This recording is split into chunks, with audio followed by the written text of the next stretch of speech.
जय श्री राम मित्रों। आज जो हम मंत्र लेकर आए हैं, ये मंत्र आपके जीवन में बहुत उपयोगी मंत्र है।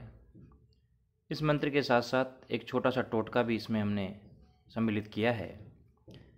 कई हमारी बहनें, महिलाएं घर परिवार के कलेश से परेशान हैं। कई बार ऐसा होता है कि पति अपनी मार्ग से भटक जाता है, गलत मार्ग पर चला जाता है, उसका आपके प्रति स्नेह कम होता जाता है, आपको इस बात का पता भी लग जाता है, आपका कहना वह नहीं मानता है, गलत संगत में वह लग जाता है, तो उसका क्या उपाय करना चाहिए। कई बार आपका बेटा गलत संगत में चला गया है, उसे सही मार्ग पर कैसा लाया जाए। कई बार हो सकता है आपकी बातें कोई नहीं मान रहा हो, आप सही हों फिर भी आपकी बातें नहीं मान रहे हैं, तो उस समय आपको क्या करना चाहिए, तो उसका एक सही टोटका सही मंत्र के साथ हम आपके लिए लेकर आए हैं। लेकिन याद रहे, यह जो वशीकरण का टोटका हमने मंत्र के साथ दिया है, यह एक सही उद्देश्य के लिए आपको दिया है। अगर आप इसका गलत उद्देश्य से इसका प्रयोग करते हैं, गलत उद्देश्य से अगर आप इसको लेकर अपने मन में कोई भी विचार रखते हैं, तो ध्यान रहे इसके प्रभाव भी गलत ही होंगे। वह आप पर भी गलत प्रभाव डाल सकता है और दूसरे व्यक्ति पर भी गलत प्रभाव डाल सकता है। इसलिए जब भी आप इस मंत्र का प्रयोग करें तो ध्यान रखें, पूर्ण रूप से सात्विकता रखें और आपके मन में भी शुद्ध भाव और सही उद्देश्यों के साथ ये वशीकरण का आपको प्रयोग करना है।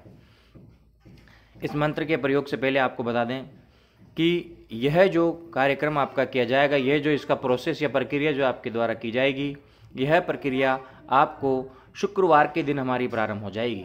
ध्यान रहे, आपके घर में यदि कोई मंदिर है जहां आप शुद्ध देसी घी का दिया जलाते हैं, तो वहां पर एक बड़ा देसी घी से भरा हुआ दिया जलाएं। और याद रहे, यह शुक्रवार की शाम को आपको दिया जलाना है और इस दिए में जो थोड़ा बहुत घी बचेगा उस घी का हमें प्रयोग करना है, उस दिए के घी का ही हमें प्रयोग करना है। मैं बार बार आपको कह दूं, जो हम भगवान के जो देसी घी का दिया लगाएंगे उसमें से घी बचेगा, उसमें से घी बचाना है, उसी बचे हुए घी का हमें प्रयोग करना है मेरे मित्रों। ध्यान रहे, उसी का हमें प्रयोग करना है मेरे दोस्तों, और उसके बाद हम इस प्रयोग को दोहराना है। तो देखिए मेरे दोस्तों, में क्या करना है। शुक्रवार के दिन आपने जो दिया लगाया उसमें से जो घी बच गया, दूसरी बात, आप जो भी महिला हैं, आपको एक हरी मोटी सी इलायची अपने मुंह में सोने से पहले रात्रि को रखनी है और उस इलायची को रख करके चबाना नहीं है, खाना नहीं है, निगलना नहीं है, बल्कि मुंह में रखे रखे आपको सो जाना है। सोने के बाद जब आप सुबह उठते हैं तो वही इलायची का प्रयोग हमें करना पड़ेगा। उस इलायची को आप शुद्ध स्थान पर रखें और सुबह आपको बनाने हैं चावल। क्या बनाने हैं? आपको चावल बनाने हैं और चावल का प्रयोग है ये, आपको सभी को चावल खिलाने हैं। चावल कैसे बनेंगे देखिए। चावल बनाने से पूर्व, क्योंकि शुक्रवार की शाम को आपने कार्यक्रम किया है, शुक्रवार की शाम को ही आपने इलायची मुंह में रखी है, शुक्रवार को ही आपने दिया जलाया है। अब शनिवार की सुबह आपको स्नान आदि करने के पश्चात जैसे ही आप रसोई में जाती हैं, आपको चावल बनाने हैं और उस चावल में बनाने से पूर्व आप जो भी बर्तन आपका लेती हैं चावल बनाने के लिए, उसमें नीचे जब घी लगाती हैं तो आपको उसी दिए के घी का प्रयोग करना है। और उस में जब आप पानी, चावल इत्यादि डाल दें गर्म होने के बाद, तब आपने जो इलायची मुंह में रखी थी उसमें से इलायची के दाने निकालने हैं और इस मंत्र का 21 बार आपको जप करना है।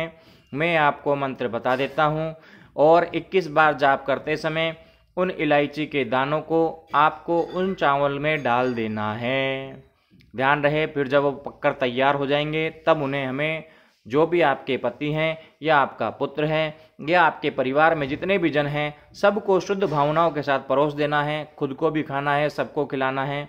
ध्यान रहे, और वह मंत्र का जो उच्चारण है वह एक बार देख लीजिए, सुन लीजिए और अपनी सच्ची श्रद्धा के साथ इसे आपको उच्चारित करना है। ओम नमो भगवती पद्मावती सर्वजन वशीकरणी स्वाहा। ओम नमो भगवती पद्मावती सर्वजन वशीकरणी स्वाहा।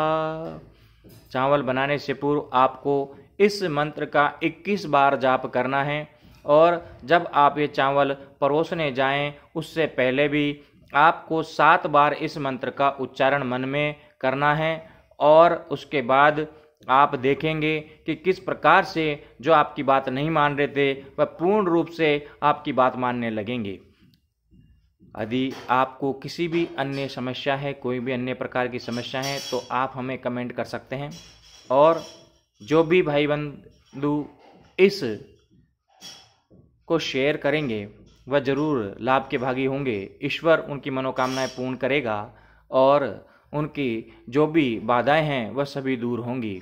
तो आइए मित्रों, अब आगे की बात हम फिर आपके लिए कुछ लेकर आएंगे अगला वीडियो।